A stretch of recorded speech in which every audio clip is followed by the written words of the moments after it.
We met, I say, when we were little bitty guys, wasn't we, Mom? Neighborhood friends. We knew each other all our lives.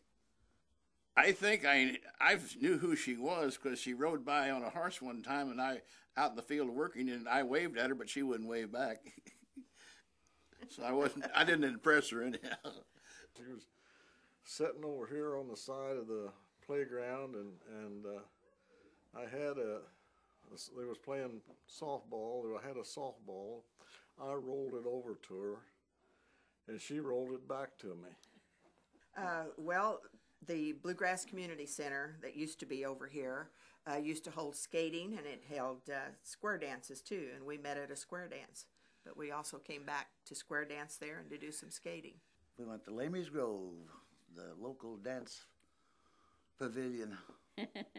She was the dancer of the two. I call it stumbling. Well, he was a nice-looking, thin young man then. And he had hair. I knew she was present a whole lot sooner than she knew I was. She's a good-looking farm girl. Well, my mother tells me that I came home from the square dance telling her that I met the nicest boy tonight.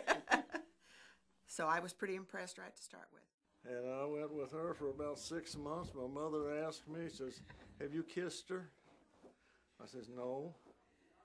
Well, I got up nerve that next time I was with her when I said goodnight, and I puckered up. You know where I hit her? No. On the nose. Really, I don't remember our first date, but I do remember her father was a state trooper and worked a lot at night. And I remember pulling in her driveway. We were sitting there talking very innocently. Really? And he came driving in on the other side of me, on my driver's side, and tapped on the window and wanted to know what I wanted. But he didn't see her, and then he apologized to her. When after I gave her an engagement ring, and I don't know, after a while, then I popped a question to her. I says, "Will you marry me?" And she said, "Yes." Well, we like to drive and just get in and drive. We don't know where we're going, but we just get in and drive. And we've done this for years. We've done this with the kids even. And we just get in and drive and have a good time going places. And so this Sunday we were down all through the Kentucky horse country, the bluegrass, and it was maybe this time of year, a little later. And when we got home, I said, she was kind of navigating and I was driving, but I said, "Well, you can map out our honeymoon." She thought that was a proposal. Like we said a while ago, it was 3.5 years after we started dating.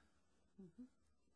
It was a foregone conclusion, though, I think, pretty much the last year or two. We never would set the date. We finally did. I chased her until she caught me. We were married in Evansville, October the 16th, 1951. 60 years. March. March the 17th. 52 years. Very good. Working on 53. Yeah. Well, we never did have to worry. We run out of money a lot of times, but we never run out of work. And he would have dug ditches if he needed to support his family. A lot of men won't do that. I think just finding somebody that you really enjoy being around, and we've had a good time together and still have a good time together. We laugh a lot. We laugh a lot. We tell jokes a lot. I think the worst thing now is we think too much alike, and she'll start something, and we'll be almost exactly the same, and we'll be thinking the same thing. So, but after you live together so long, that's part of it, I think. But so we just have enjoyed one another. Been a great experience. I wouldn't trade it for anything. I wouldn't go back. This is my best buddy, my best friend in marriage. That's what it's called. That part that they put in the wedding vows about better or for worse. Yep. I have sure lucked out on that part. Because I got the best caregiver in the world. We in some rough times, some good times.